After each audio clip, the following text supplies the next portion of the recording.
what's the last five letters of approve spelled, Stu? Of approved? Yeah, no, of Oof. approve. Prove. Oh, Being a little. oh, yeah. And what are the first five letters of authority? Author. Okay, so we talked about this in the past, and welcome everybody to the Copy Content.ai report. And one of the things that we've been talking about a lot lately is it real and do you have proof? In other words, everybody and their brother can manufacture anything, do anything, simulate anything now with AI.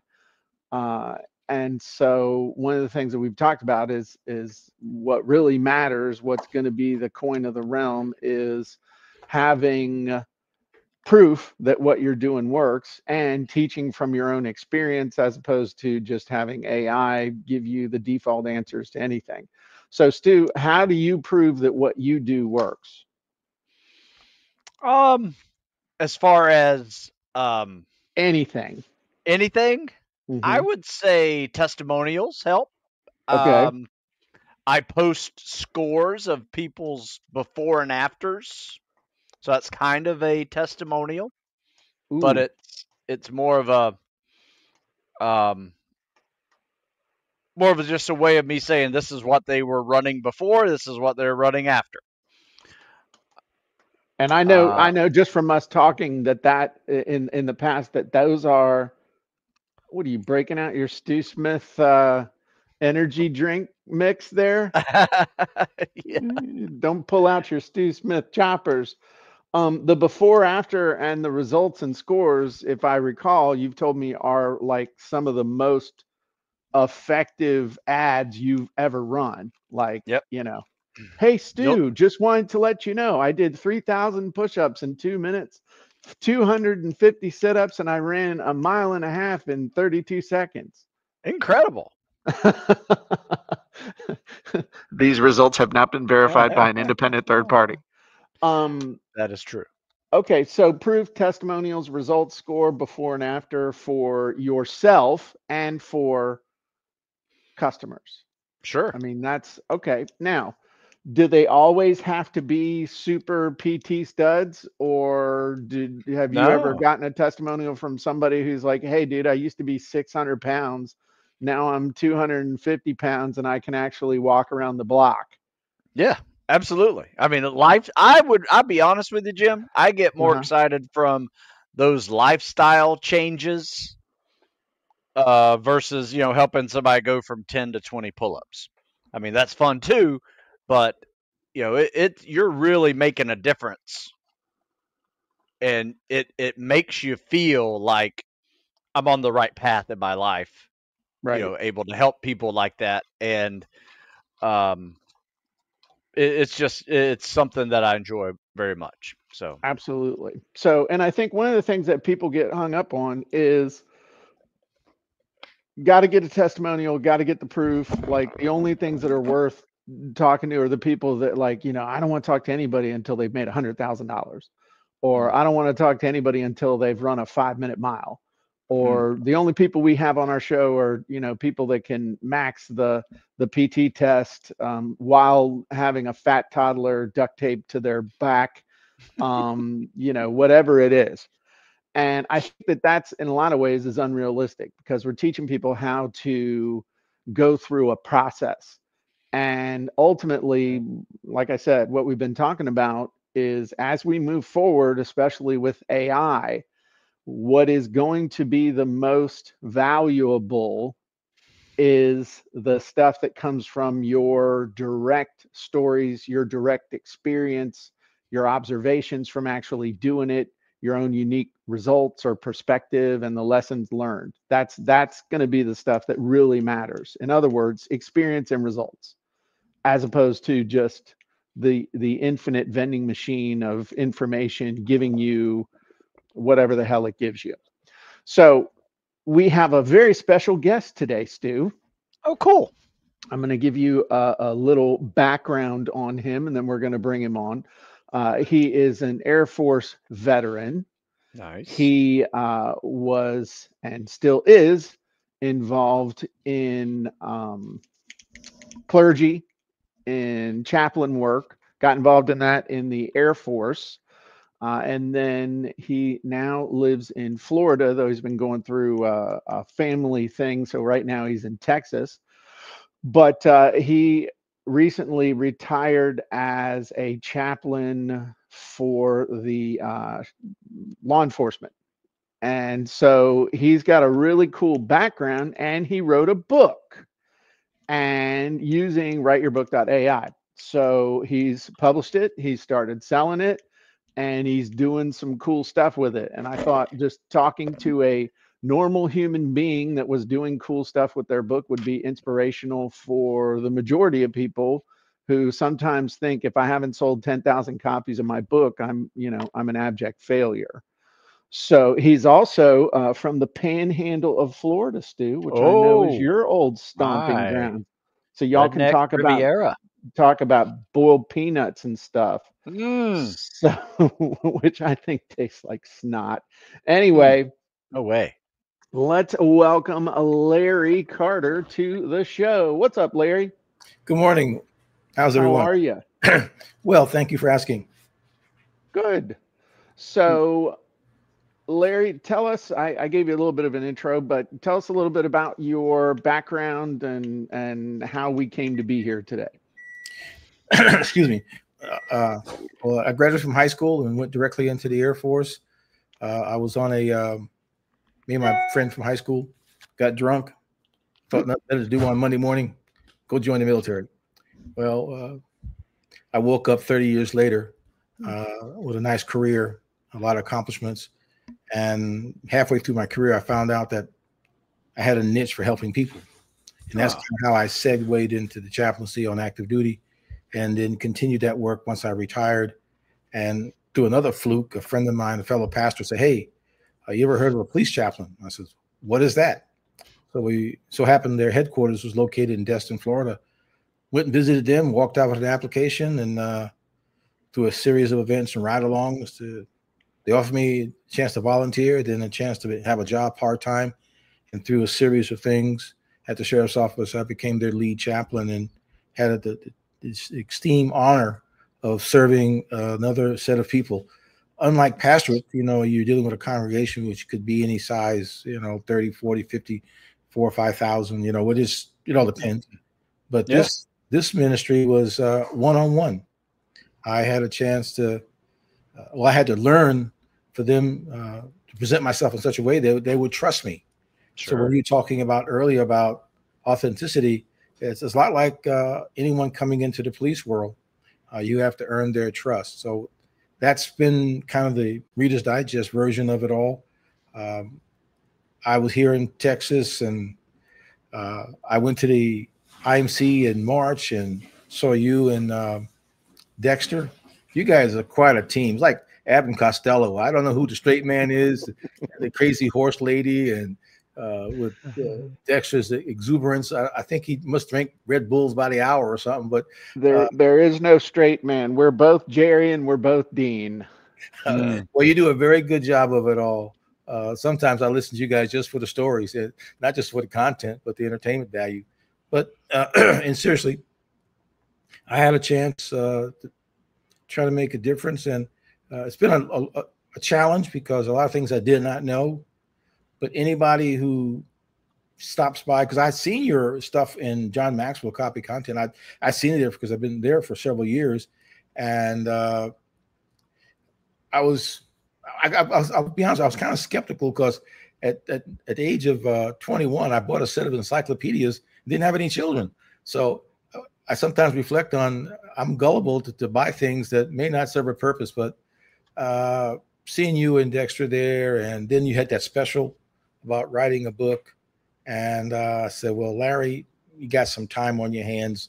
Why don't you do it? So what made you want to write a book? Well, I have been encouraged by people along the way to say, hey, Larry, you ought to write a book. You ought to write a book. And I never thought myself as an author, who would want to listen to anything I have to say? So that's what kind of kept me away from it. I didn't drink the Kool-Aid. I didn't drink my own hype. I've been in ministry since '84 and been around a lot of people and seen a lot of things. I was always kind of the guy that's right off stage. I don't have to be on stage, but seeing people's lives change by something that was said or did that I had a part in was, I like doing that. Okay. So what pushed you over the edge to actually, okay, I'm going to do it? And then did you do the 8-hour book challenge, or did you actually do the live write your book? Live Write Your Book, the 2 weeks, it was in May. Okay. And I saw the promo for it, and the price was hard to not, hard to pass up. Absolutely. And Okay. so the way you packaged it, I says, let me do, and basically you held our hands from day one. And looking back, hindsight, all I can say, if a person's follow directions, they will be successful. At Don't what jump point? ahead. Go ahead. I'm sorry. Go ahead. No, your instructions, just do what I tell you to do, and it'll work. And I'm proof of that. What point in that process did you believe you were actually going to do it? Like, was there a point when you're like, man, I'm really doing this? Day 3, I believe it was, when we, because we got the book title and we did the cover. When I saw the cover, that took it from intangible to tangible. That's a magic moment, isn't it? Yeah. I mean, like, Larry, you're doing this, I just kept hearing, just do what the guy says. Just do what the guy says. Don't go ahead. You'll ask me all these questions. Just do what I tell you. Okay.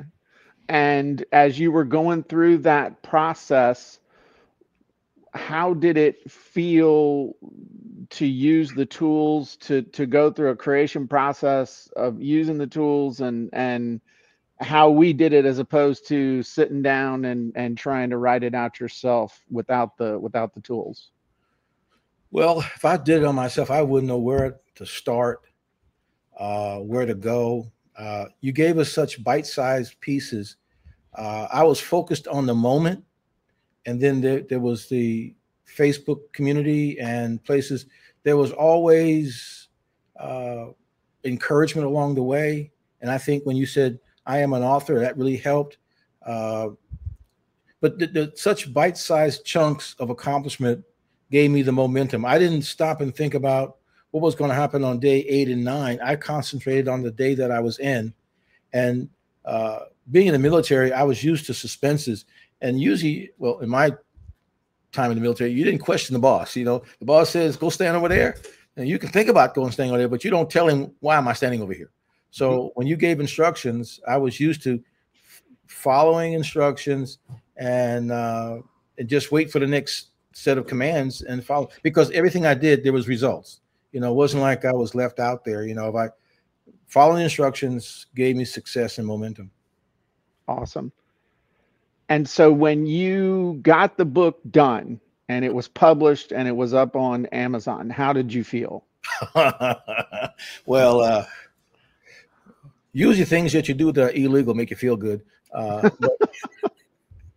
But it was akin to many highlights in my career when I made chief, the feeling of, hey, because I had dismissed it because the way my path was, I only tested for any promotion more than 3 times. And then I was making plans to retire, and they hoodwinked me into a meeting.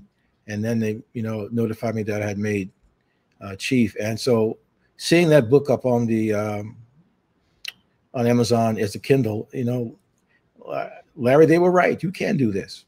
So it was like kind of a self-actualization moment. Now, did you feel like it was a real book, even though it was just Kindle, or were you like, nah, I need to get this as paperback? No, well, to quote you, it's a book's a book. There is many forms of things, but I have a book, and there were those who I lobbied. They wanted a hard copy. They weren't Kindle people, and the Kindle people is kind of divided on age. If you're over 40, you wanted something hard. Under 40, it didn't matter. So not having a tangible book, because I knew that based upon your instructions, the next subsequent steps would be a softback and hardback book. So I felt comfortable that part would come, but just having it on Kindle and seeing my name there, it was humbling and very enjoyable. Awesome. So how many books, how many copies have you sold so far? Right now, I creeped over 50. I'm at 51. uh, Okay. but I'm thinking that when I have a chance to meet with the sheriff in August, I think he's a president of the Florida Sheriff's Association, and he expressed that some interest in helping me. I'm going to do a book signing at the sheriff's office when I get back to Florida. The conference, there's going to be 300 to 500 chaplains at the next conference. I won't be there physically because I'll still be here to promote my book. And then watching copy and content for ideas how to proceed, because wasn't able to take the AIM challenge, but the authority site, the book funnel. I watch a lot of things that you publicize, and then I watch you and Dexter on Monday, and I always check my calendar every morning to see what you guys have got going on, looking for ideas how to improve it. So what exactly is who's the target audience for your book and what's your book about? The target audience is chaplains. That's the primary. Clergy who want to be chaplains is secondary. Third, peeling down, is law enforcement themselves, because my target audience is that guy or girl who is there to be on their worst day. It's the community, a lot of calls I went on where there always was death involved. The immediate need was triage to the situation, see what the family was, a hanging or a suicide or a traffic accident, seeing all those horrible things. My first choice was to do what the officer tell me to do for them. And then because officers over a career will have anywhere from 700 to 900 traumatic events, and they've come to realize that it's like PTSD. Officers have multiple marriages, divorces, drugs. They take their lives more than the job does because of suicide. So that's the community that I worked with, and we had a motto: do no harm. So to help chaplains who feel that that's their niche in life, how best do you serve that community and don't make things worse? So that's my target. It took me a while to figure that out, because first I was trying to sell with John Maxwell. I was trying to reach the world, and I found out quickly that that's a hard thing to do. And when you talked about writing the book, I had to narrow down who, when you the exercise, your avatar, who's your customer. It really made me think, who is my customer? And I did several iterations, and then I just did this for 20 years. I think I know a little bit about law enforcement, chaplains, and the guy that is in the car. My son's a deputy, so I get to see his perspective. So it became a no-brainer to deal with that community, because I won't say I'm an authority, but I know a little bit about what it's like to be, what blood smells like, and the confusion, and all that. And how can I help those people? There's a saying I've heard that is, I got to figure out who it's attributed to, but the person you are best equipped to help is who you used to be. And most people, when they want to write a book, they want to make a change, they want to leave their past life completely behind, which is, in my opinion, most of the time a huge mistake. I mean, who better are you equipped to help than chaplains in the military, chaplains in the, first responder, law enforcement, all that good stuff. Stu's got a real good Stu's got a special place in his heart for Navy chaplains with his father. What was his name? Father Hogue. Father Hogue. Yeah. Tell that story real quick. This is a Yeah. cool So, story. yeah, my story, this is kind of like my origin story, because I was at the Naval Academy as a young SEAL lieutenant in charge of the SEAL training program before they went to SEAL training. And there was this chaplain at in the town of Annapolis who wanted to become, I'm sorry, there was a priest who wanted to become a chaplain in the Navy. He's 52 years old, 285 pounds, and had to lose some weight. And so they they introduced him to me as the guy that should be helping him, because I was also, one of my collateral duties was helping people meet the physical standards that were failing, the runs, the swims, the height, weight, restrictions. And, a little over a year later, we did it, and dropped him 80 pounds, and not only met the standard, but exceeded the standard. And, um, and that was kind of like my turning point of, I think I want to try to figure out how to do this as my job, because I loved it. And I love being that coach that, can change people's lives. And then he went into the, chaplain for the next 15 years and helped a lot of people.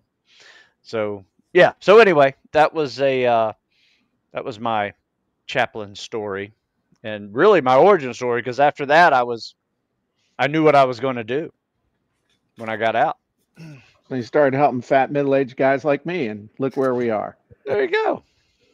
So what is, Larry, the kind of like, what's the big picture with the book? What does your business look like? What is your, purpose in having the book? Obviously it's to sell some, but I think from talking to you, there's a bigger picture too of how you kind of see this functioning in your business.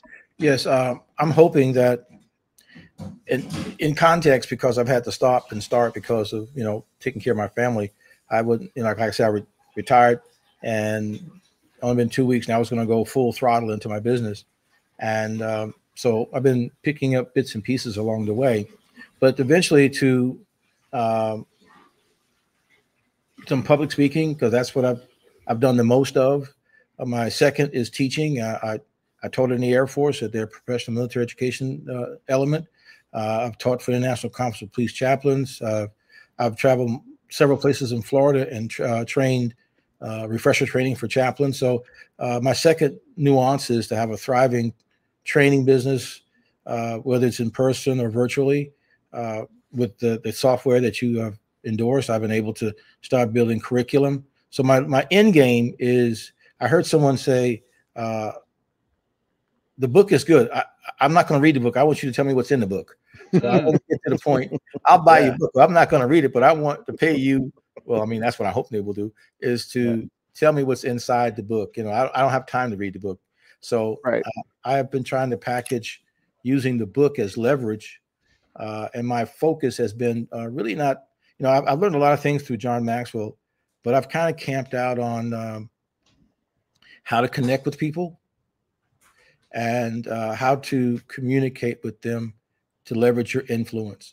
And knowing that, sometimes we look at influence as manipulation, but if a person really trusts you, then influence will come naturally. So with the chaplains, we have in about 45, 50 seconds trying to connect with a perfect stranger who's in the worst day of their life. So you have to learn how to listen more than talk. So my end game is to help people to realize that they can communicate on a level that they can leverage their influence to do good.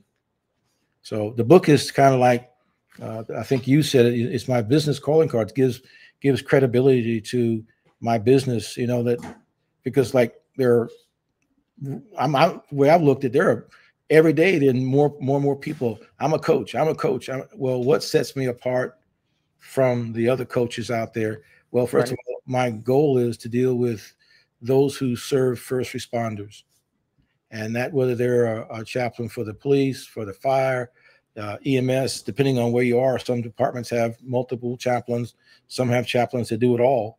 So, and guard against burnout, because in my 20 years, 1 year I experienced 139 dead people in some form, or it does change you. I mean, how do you don't become cynical, because you see so much death. So some of now, were you dealing with the public as well, or you were only okay? So you were dealing with the deputies, with the officers, with the first responders, and with the public. Yes, I was attached to the sheriff's office, and when they went to an unattended death or whatever, someone's dead, the deputy has to do his job. But if the The family is all distraught and emotional. The deputy now has to kind of like stop what he's doing in the investigation, because in the state of Florida, every death outside of a doctor's care is starts off with a homicide. So they're going through their checklist to determine whether or not it was. Sometimes quite obvious that it's not, but they still have the burden to get answers to the family why this person died. Well, my job was to, in a sense, I called adult babysitting, to placate this person, to get, find their nearest mom, dad, brother, sister, neighbor, so they can calm down. Because I'm not going to be there long term. When the body leaves, I leave. So when they call for a chaplain, someone's dead, and that took a toll on the first responders. Especially with children and teenagers. Seeing moms find their son strung up with a extension cord behind the trailer. There's a lot of things you just can't walk away from and be the same. So my job was to take care of them while the deputy fulfilled his inspection or investigation. When he finished that, now to take that person who's experiencing this grief and pass them on to someone, their own priest, rabbi, oman, their mom, their dad, put them in the care of someone else, because they're going to need long-term care. So those things, and to give you a quick, that sounds like a crazy skill set that you better have, like really quick knowing how to do that stuff. Yes, Is that, and that's kind of the thing that you want to teach and train, and one of the things that you want to teach and train and help people with. Okay. We did one hands-on. If you give me a few moments, and let me know if you can, you're in charge. But I was doing some training, and this new chaplain, he was, an officer's dead. He's with the department, and the spouse is there, and his job is to comfort the spouse.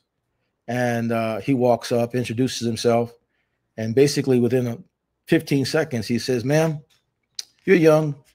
Your husband dead, but you can marry again." Oh my gosh. Yes. Damn. Now she's an actor. She's in character. The deputy is with her, and they're all role playing. But at that moment, they all stopped role playing, and they looked up at the chaplain and said, "What did you just say?" And we stopped everything and made it a teaching moment. But could you imagine if that was real life, not a scenario, that this chaplain says, "Ma'am, you're young, you can marry again, get over it"? I mean, you can't walk that back. So that's one of my data moments, knowing why this training is so important, because sometimes people think that that's the way you're supposed to conduct yourself. Well, this is a situation where one wrong word could ruin somebody's life. That's I got a couple more questions I want to ask you. So if you could go back to May and give yourself one piece of advice before you started the process, what would it be? Don't overthink it. Okay. Don't get ahead of yourself. Complete the task. Because like I said, I've never done this before. I had no idea.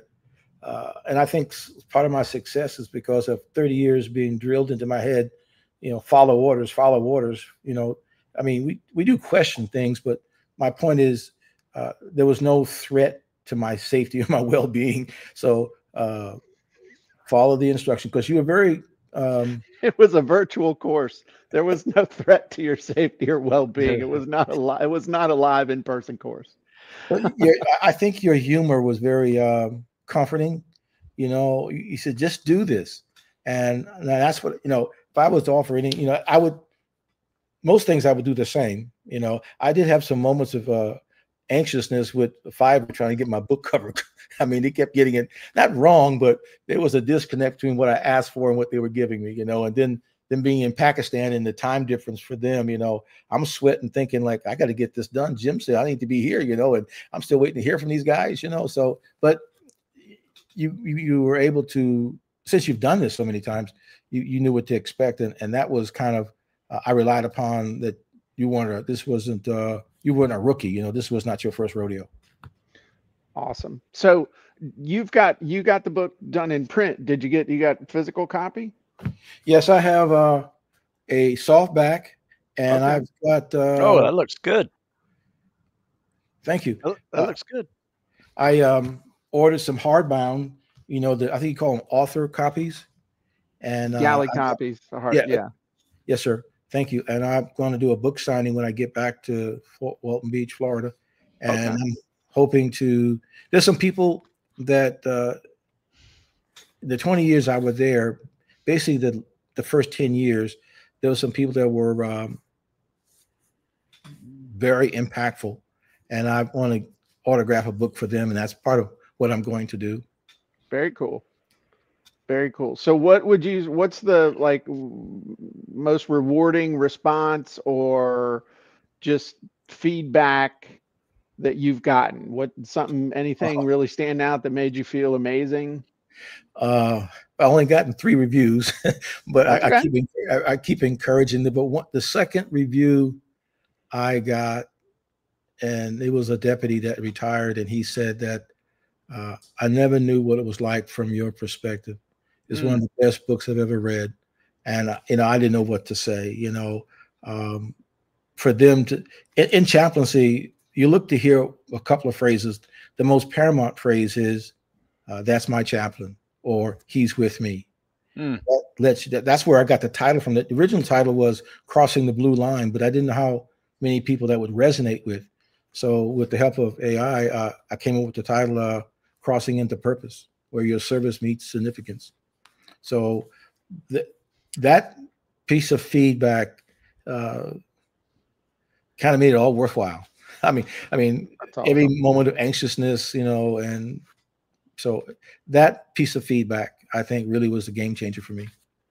Well, I love that. I mean, when I met my wife, she was a 911 dispatcher. Hmm. So I've got a lot of friends that are cops and firefighters, first responders. My son-in-law he's now the training sergeant for the deputies, for the sheriff's office in the next county over. But cops, it's been rough on Yes. cops.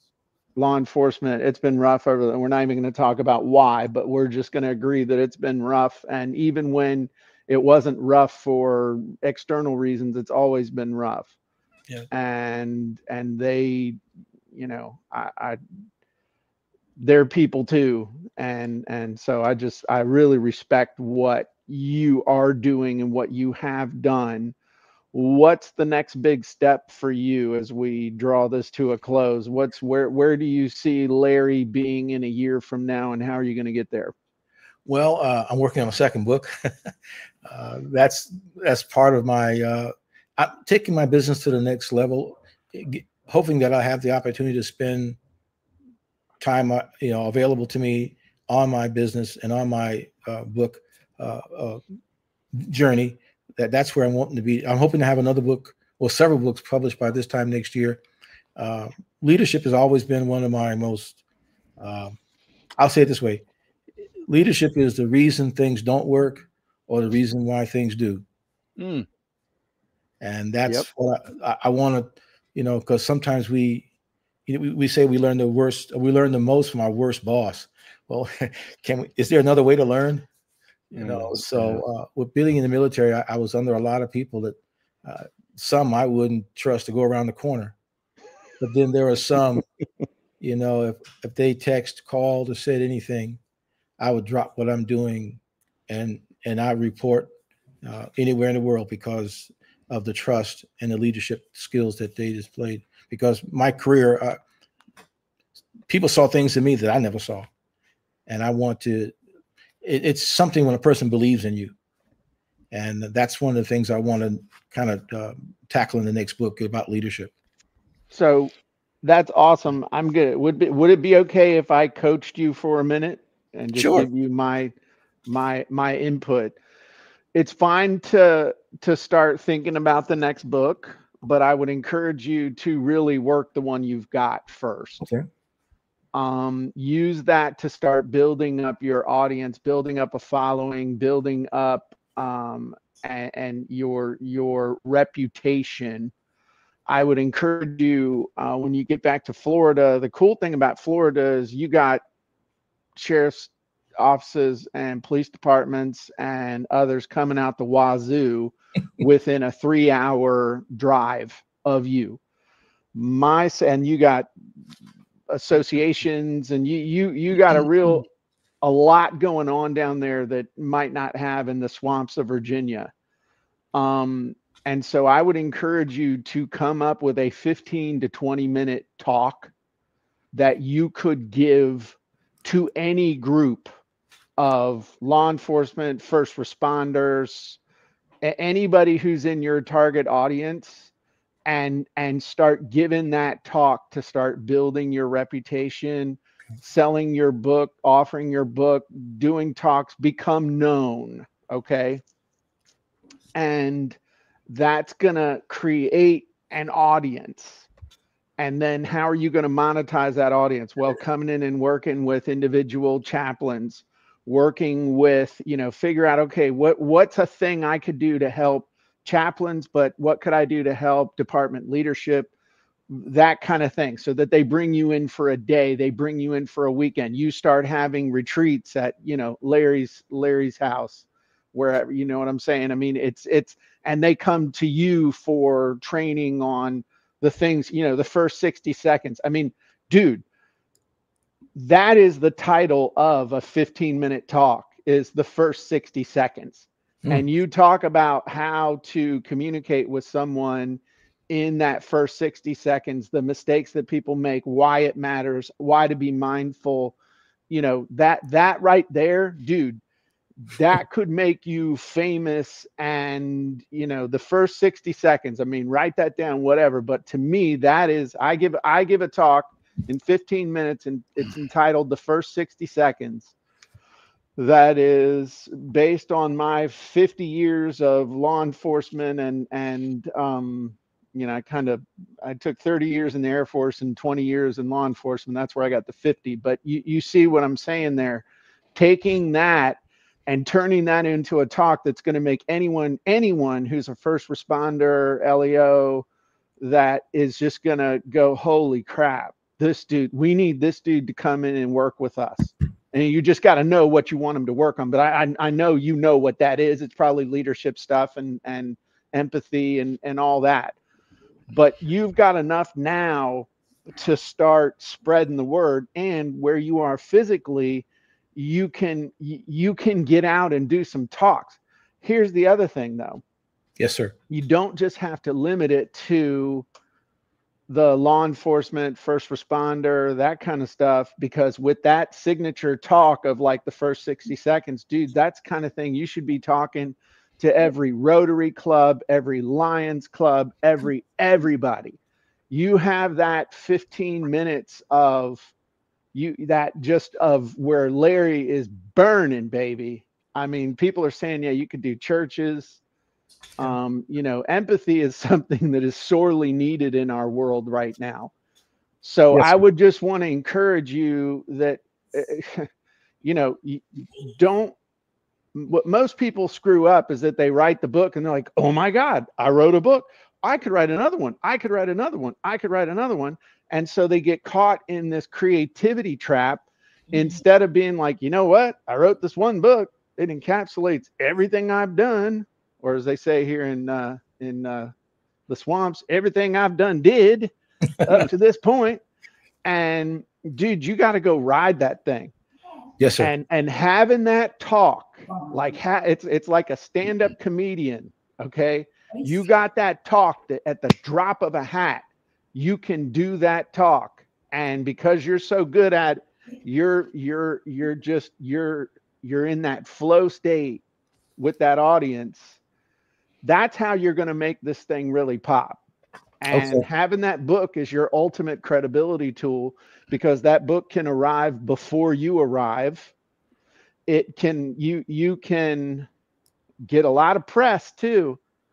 If you use the book, make a list of all the publications within a 2-hour drive of you, and make sure that you find out who at the publication, at the newspaper, whatever, would be someone that perhaps would want to write a human interest story on it. So that, I'm glad you want to write another book, but I'm encouraging you to use the book you've got. Stu, what as someone who has built up a very successful solopreneur publishing and coaching business, what advice do you have for Larry? Yeah, I back everything you just said. Don't Great. write the second book yet. In fact, turn this next book or this first book into a course. So, or, PowerPoint, 20-minute speech, first 60 seconds, however you want to use that subtitle to your companion book, that needs to like probably be your next energy focus, because I mean you have it there, you already know how to teach, you know how to make curricula, and you know get after it and do it. And the thing about the way I think the way Jim teaches, and it resonated with me as well, is it's very similar to the way the military teaches. Your military teaches you do this. This is what we're doing. Don't worry about anything else until tomorrow. This is what we're doing, and it's almost like force fed to you, one day at a time, and you learn it well Yes. when you do that. It's to the point where it becomes a habit. It becomes just an immediate reaction to how you start thinking. And so now my advice is look at all the Jim stuff where he talks about making a course, because he bullies me into turning my books into courses all the time, and he's never wrong. He is never wrong. I've created 2 courses in the last year and a half from programs, and they're higher dollar items than a book, and you can use the book as a guide through the course as well, and that's your guide to how you create the course and make little chapters of the course. And I think that's a great way to go. And then it can also be, you can take the course, make it a little shorter, and make that part of a presentation if you like public speaking, but you're selling the course, you're selling the book on the back end, every time you open your mouth. Well, that's priceless. I see your point. Well Yeah. stated. Yeah. Yeah. But I think having that 15-minute talk, you can give it anybody. Somebody's having rubber chicken lunch at the hotel with their meeting or whatever. Dude, I'm telling you, I know this in my heart that is what you need to do. Thank you. Is just that 15-minute talk and that title somehow of it the first 60 seconds. I'm telling you that's gonna resonate. So I'm proud of you, Larry, because you've had a lot going on. You did. I'm not getting anybody in your personal business or anything like that, but you also went through this entire process while you had a pretty acute family health situation going on. So it wasn't like your life was perfect when you did this, which really, hit me here, just knowing everything that you had going on. It's amazing that you got it done. And that increases my pride factor in you by a factor of 100. Well, your experience for me was therapeutic. It gave me a chance to think about some other things, because her experience was roller coaster. Nothing worked at first. Couldn't find a donor that they found they didn't like. Every plan they gave us changed 3 or 4 times. So working on the book was very, in some regards, very therapeutic, because it gave me a chance to think about something else.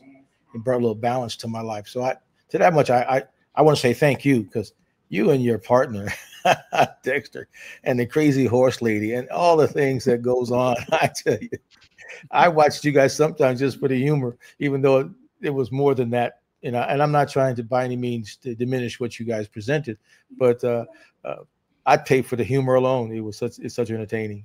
There you go. Well, there's a difference between being a comedian and a smart ass, and I'm good at the latter, but not the former. So where can people check out your book? Pull it up again. Show them. Tell them the title and tell them where they can get it. It's Crossing into Purpose. We're crossing into purpose where significance meets Where service service meets. meets significance. That's okay. You're fine. Yeah, and it's on Amazon. You can search by title or by my name, Larry J. Carter. It pulls it right up. And you have a Kindle, softback, or hardback. The price is reasonable. I think $12.99 and $14.99.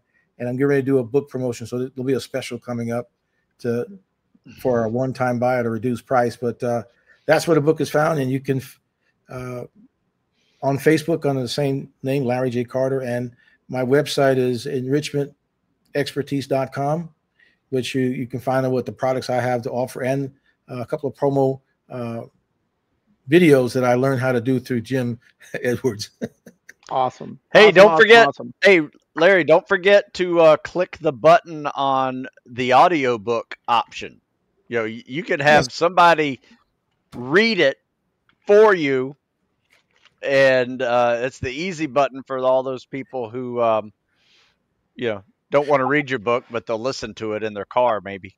I'm glad you brought that up. I've been trying to find out where that button is to do that, and I was going to put in a help ticket to show me what, because I went back looking how to do that, and I missed it. I says, well, and I keep forgetting to contact.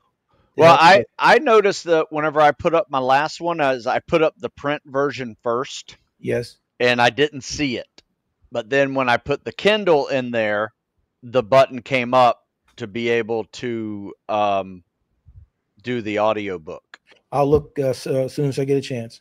So when you look in your KDP, yes, sir, you'll see, if it's available to you, you'll see a button right there that says add audio book with virtual voice. So that, I mean, you can see where I've done that with, this one, I got it live. I didn't do it with this one. So if you can do it, it's right there. And then you just go in and choose a voice, and it's all over but the crying. I mean, I've got Stu's book here that Johnny and I've been listening to while we work out and stuff, but it doesn't doesn't sound like Stu. It's not me. So sounds like some dude pirated Stu's book, but yeah, I mean, that's a quick and easy way to do it. Yes. Definitely recommend it. So thank you. I'll do it right away. Okay, if it's there, it may not be there, and it's no personal, just it may or may not be there. But if it is, definitely take advantage of it. Well, Larry, we appreciate you making time for us today, brother. Great job. Well, proud of you. Really proud of you. All I can say, it works. Follow the instructions and be patient with yourself. And I'm very grateful to you and Dexter, sir. I've watched you guys many a Wednesday, and it's quite interesting, some of the things you guys talk about. That roadkill. Yeah, I never looked at roadkill in that means. But that's funny. You'll never look at a dead squirrel on the side of the road ever again, right? No, sir. Running around with a bottle of Baby Ray's thinking, now, I just might. All right, Larry, appreciate you, brother. We'll see you soon. Come out and give us an update in about 6 months. I want to hear about your cool talking tour. All right. Yes, sir. All right, man. My pleasure. Talk to you soon. Well, Stu, that was fun. Yeah, I always like those stories. Always. Yeah. He's making it happen, man. I mean, that's the beautiful thing. How many people think about it, talk about it, start it, versus how many people are like, look, I'm going to do it. I'm going to finish it. I'm going to make it happen. And so, and we're not getting into details or anything, but Larry and his family have been going through a lot while he was getting that done. So I don't know. You got anything else to add? Anything else we should talk about today? I mean, that's kind of on a high note, Yeah, that was really good. Yeah, I do like his train the trainer option. Yeah, I think if you have a avatar that is somebody like yourself, there's no reason why you can't come up with a train the trainer type of section in your business, even though you are the trainer who are working with actual students. You can also train the trainer. It's funny how I've had people buy my premium program that are coaches, and they were like, "Yeah, you can make the workouts for me if you like. I just want to talk to you every week, and we talk business." Right. And I'm like, "Sure, that's another way to use your 12 weeks." And yeah, so Well, but we all have two levels in our business. There's the what we're doing, and then there's the how we're doing it. yeah. And if you're not still doing it, though, you're not really doing anything anymore. Meaning, if we weren't actually writing books, selling Oh, books, doing all that stuff, why would anyone want to talk to us about how to write a book? Because how you wrote a book 25 years ago isn't the same way you do it now. not And at so, all. but that's what a lot of people do, though. I mean, how many people are out there selling fitness stuff that are fat? Just saying. I mean, Yeah. dude, if you didn't work out 5 or 6 days a week, would people still be taking you seriously as the dude who was going to train them on how to get in shape and stay in shape? I don't think so. You I know? don't think so. Yeah. But one thing I also noticed, and you say train the trainer. I had a conversation with Johnny about this, my grandson, and I said, if you really want to learn something, learn it from the perspective of you have to turn around tomorrow and teach this to someone else. And so I've been making him do that with Nice. with your book on mental toughness. So when he's like, Grandpa, I just want to run. I just want to, and like, that's fine. You need to learn how to run and talk and think. Um, and so we're jogging along and I'm making him tell me about your book. What'd you learn? What does it mean when the tank is empty?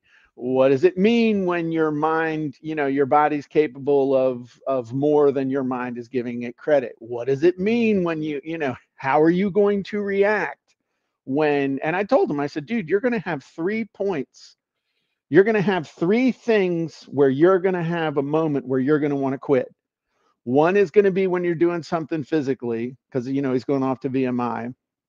One is going to be it's going to be something academically, and the other is going to be socially and just poo poo pants, eating, living, the whole being. So Yeah. you're going to have one when Homesick. you're working out, right?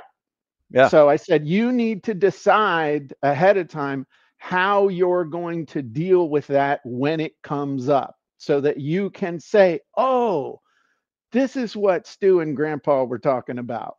I see what's happening, and you can separate from it. And Yeah. I, That's I good. think that if we can, when we're teaching people stuff, if we can teach them practical real world stuff, not just theoretical stuff, but like give them context, that's super important. There you go. Great book. Good for anybody on It anything. is.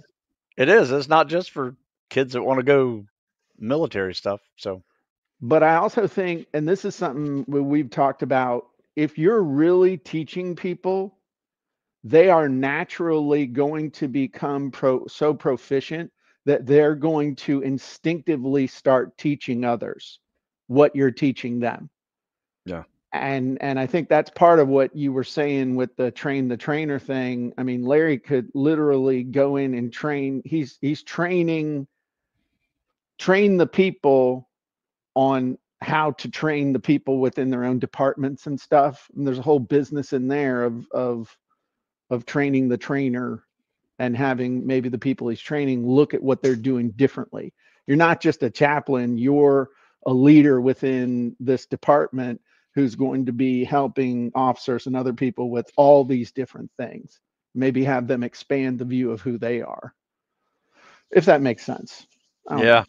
Did you read So, the in the comment section? Somebody said that was told to their neighbor, like their husband was killed, electrocuted in the yard, I guess, cutting a tree down, oh my and God. somebody told his wife that. Susan said that. Wow. Is that That's nuts? messed I mean, up. I mean, you got to think whenever you do those role playing scenarios, that stuff's written for a reason because people have done it and said it, and that's some crazy. Yeah. I just can't imagine that one. But you know what the litmus test is on that would really let you know you're a knucklehead is that I know as dumb as I am socially and stuff, You know I not to know say that. instinctively that would be a really stupid thing to say in that moment. It's like you're a real chucklehead if I know it. Okay? Right, right. Just saying.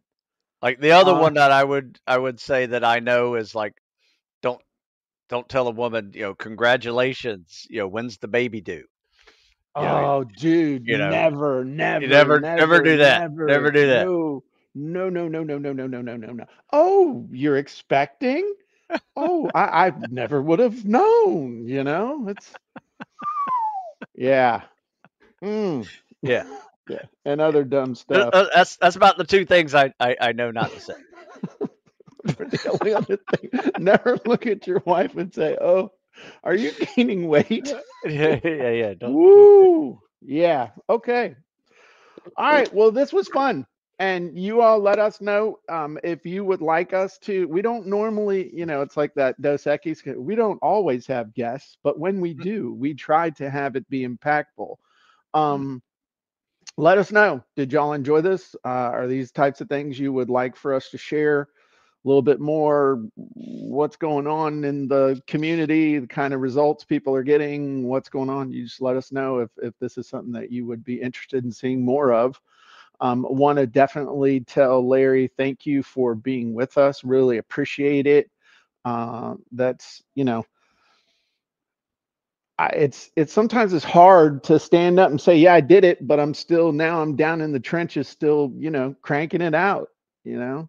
And so I just really respect him coming in and helping us out Absolutely. and sharing with the group. So any final thoughts, Stu? No, man. That was a lot of fun. I mean, it's amazing once you get that book done, the opportunities that follow are really limitless. You can make Absolutely. multiple things. You can do all of them, you know, Oh yeah. before Yeah. you write that second book. 100%. And if people want to get your book, where would they go? They can go Amazon, they can go stewsmithfitness.com. I Okay. got book, ebook, course, You can get all of them. audiobook. Okay. Yeah. All right. If they go and they buy the book on your website, can they get a discount on the course? I don't have that option, but Oh, I because thought you had it as an OTO. I put a whole discount on the course. Made the Okay. course a discount. Th- Then the answer is yes. Yeah, yes, Okay. yeah, Okay. It wasn't that hard of a setup, Stu. It was yeah. just Sorry, like, sorry. yeah, But yeah. Oh, you know what? You're right. I'll send the ebook for free. yeah. Once if they didn't buy the book yet. But a lot of people buy the book and say I want the course, and so And then anyway. I didn't want Stu to coach me. So Right. cool. And is the course still doing well? Is it still Yes. selling? Is it still Yes. Still selling selling well? every week. You Okay. know, making And sales. is the real time basketball yoga thing coming anytime soon? Yes. In fact, I'm going to have two of them. Not one, two videos. What's the difference? One is more of a static stretching, like my basketball court yoga, static Okay. stretch, and the other one is um, more dynamic, kind of like a Okay. pre-workout process. So Sweet. like a pre and post. Okay. Yeah, I'm excited. I'm excited to see it. it's coming. Cool. Cool. Cool. Cool. All right. We appreciate everybody. We'll see you Hmm. next week. Those of you who are in the U.S., happy 4th of July in a couple days. Be safe. And we'll talk to you soon. Bye bye, everybody.